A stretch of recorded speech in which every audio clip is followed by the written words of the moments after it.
जितनी स्विट्जरलैंड की total population है उससे ज्यादा इंडिया इंजीनियर्स प्रोड्यूस कर देता है। उसके बाद भी रिसर्च एंड इनोवेशन में स्विट्जरलैंड नंबर 1 पे है। इंडिपेंडेंस के बाद से रिपब्लिक ऑफ इंडिया ने 0 नोबेल लॉरियट्स प्रोड्यूस किए इन साइंस।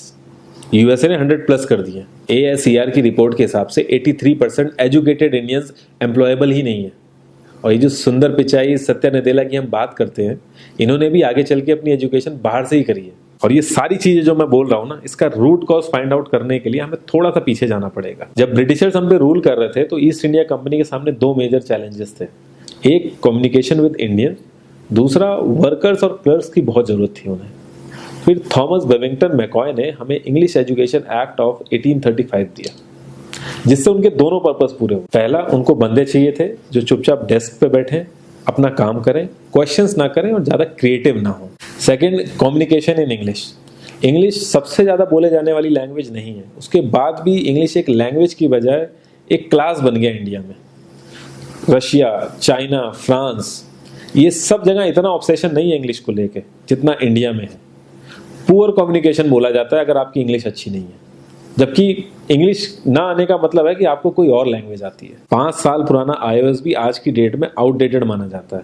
लेकिन इतनी इंपॉर्टेंट चीज हमारा एजुकेशन सिस्टम आज भी बस थोड़े से चेंजेस के साथ ऐसे ही चल रहा है। हमारे एजुकेशन सिस्टम में रटने का कंपटीशन होता है, जो ज्यादा रट लेता है उसके ज्यादा मार्क्स आते हैं।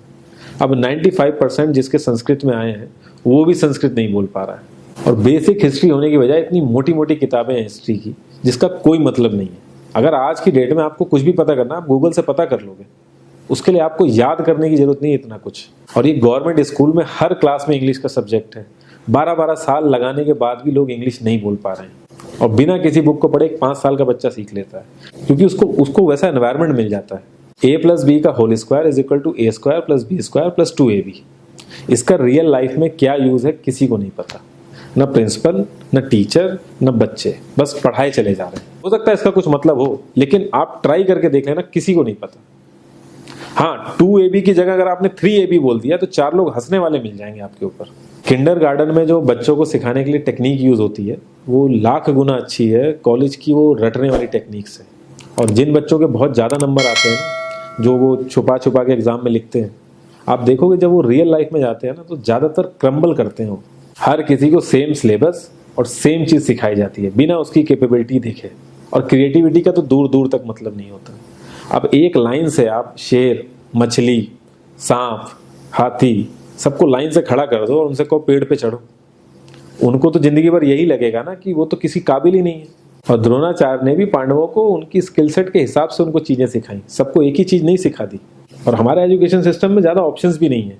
सबसे ऊपर साइंस, फिर कॉमर्स, और सबसे नीचे जाके कहीं नंबर आता है आर्ट्स का। आर्ट्स लेने वाले को तो लोग इतना हल्के में लेते हैं जैसे वो किसी काम का ही नहीं है। हर माँ बाप को तो इंजीनियर या डॉक्टर ही बनाना है। कॉलेज वाले अगर एक्स्ट्रा कोर्स रख भी देते हैं तो माँ बाप एंट्री नहीं कराएंगे, तो वो सारा पैसा बर्बाद होगा कॉलेज का। तो ऑप्शंस कहाँ से आएंगे? और बचपन से ही आपकी ट्रेनिंग स्टार्ट हो जाती है। माँ बाप, भाई बहन, रिलेटिव सब ये समझाते हैं अगर आपके मार्क्स नहीं आए और जॉब नहीं लगी तो आपकी जिंदगी बेकार।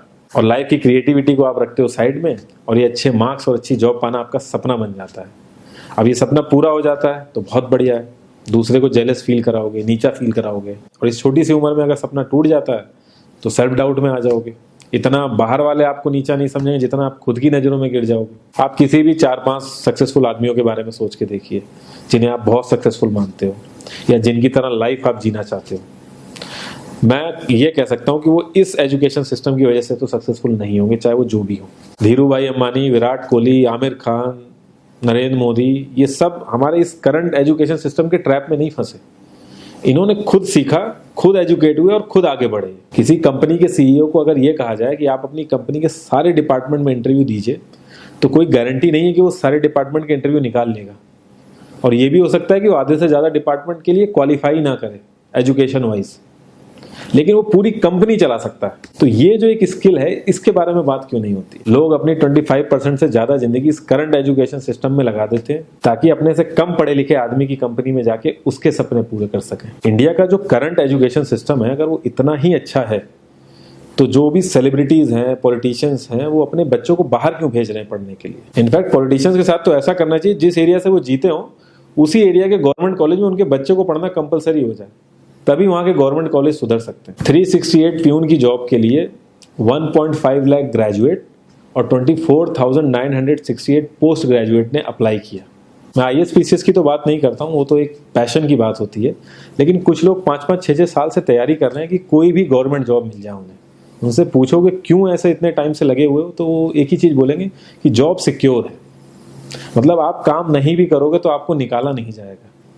ये सारी कामचोरी वाली बातें माइंड में इसीलिए आती हैं क्योंकि हमारा जो करंट एजुकेशन सिस्टम है वो इतना कॉन्फिडेंस ही नहीं देता है कि हम अपनी स्किल के दम पे कहीं जाके काम करें और हमें निकलने का डर ना हो। मैं आने वाले 10 साल की तो बात ही नहीं कर रहा हूँ, अगर मैं आने वाले 5 साल की भी बात करूँ तो टेक्नोलॉजीज में इतना ज़्यादा चेंजेस आ जाएगा कि जो आज हम पढ़ रहे हैं, जिस स्किल पे हम फोकस कर रहे हैं, पता नहीं वो रेलेवेंट भी होगी कि नहीं उस समय। Cloud computing, SEO, digital marketing, ये सब जॉब्स पहले एग्जिस्ट ही नहीं करती थी। हम लोगों को एजाइल होना पड़ेगा, नई नई चीज़ों को सीखने के लिए ओपन रहना पड़ेगा, क्रिएटिव माइंड लगाना पड़ेगा।